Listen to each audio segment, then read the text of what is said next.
Welfare economics. कल्याण अर्थशास्त्र की एक शाखा है जो सूक्ष्म अर्थशास्त्रीय तकनीकों का प्रयोग करता है जिससे सकल अर्थव्यवस्था के स्तर पर भलाई कल्याण का आंकलन किया जा सके। कल्याण अर्थशास्त्र की एक शाखा है जो कुल अर्थव्यवस्था व्यापी स्तर पर कल्याण का मूल्यांकन करने के लिए सूक्ष्म आर्थिक तकनीकों का उपयोग करती है। एक सामान्य पद्धति सामाजिक कल्याण समारोह के व्युत्पन्न या धारणा से शुरू होती है जिसका उपयोग तब सामाजिक कल्याण के संदर्भ में संसाधनों के आर्थिक रूप से व्यवहार्य आवंटन को रैंक करने के लिए किया जा सकता है। इस तरह के कार्यों में आमतौर पर आर्थिक दक्षता और इक्विटी के उपायों को शामिल किया जाता है।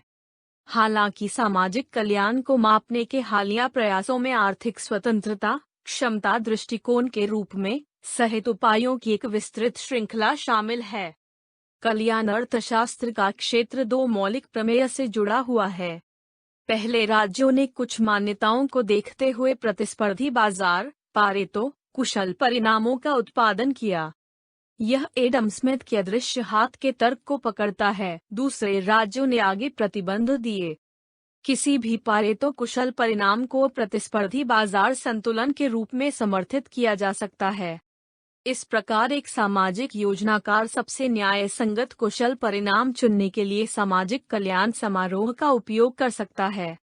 फिर इसे लाने के लिए प्रतिस्पर्धी व्यापार के बाद एक मुश्त स्थानांतरण का उपयोग करें। कल्याण अर्थशास्त्र के सामाजिक विकल्प सिद्धांत के करीबी संबंधों के कारण तीर की असंभवता प्रमेय कभी कभी तीसरे मौलिक प्रमेय के रूप में सूचीबद्ध होती है।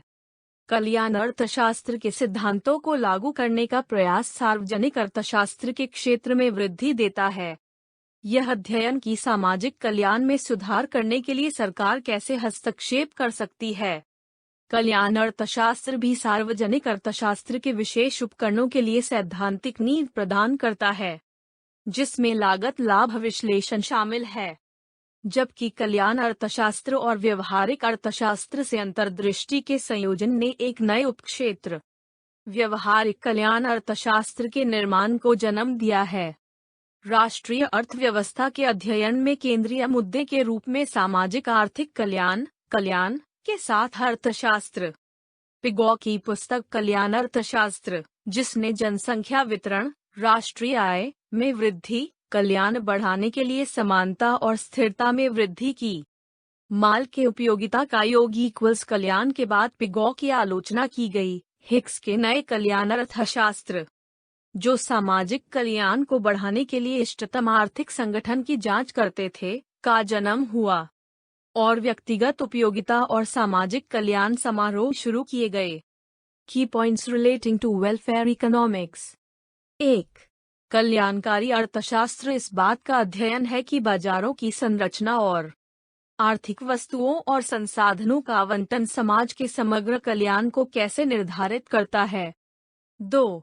कल्याणकारी अर्थशास्त्र अर्थव्यवस्था में परिवर्तनों की लागतों और लाभों का मूल्यांकन करना और लागत लाभ विश्लेषण और सामाजिक कल्याण कार्यों जैसे उपकरणों का उपयोग करके समाज की कुल भलाई बढ़ाने की दिशा में सार्वजनिक नीति का मार्गदर्शन करना चाहता है। 3. कल्याणकारी अर्थशास्त्र व्यक्तियों के बीच मानव कल्याण की औसत दर्जे और तुलनात्मकता और कल्याण के बारे में अन्य नैतिक और दार्शनिक विचारों के मूल्य पर निर्भर करता है। विषय का अंत। धन्यवाद।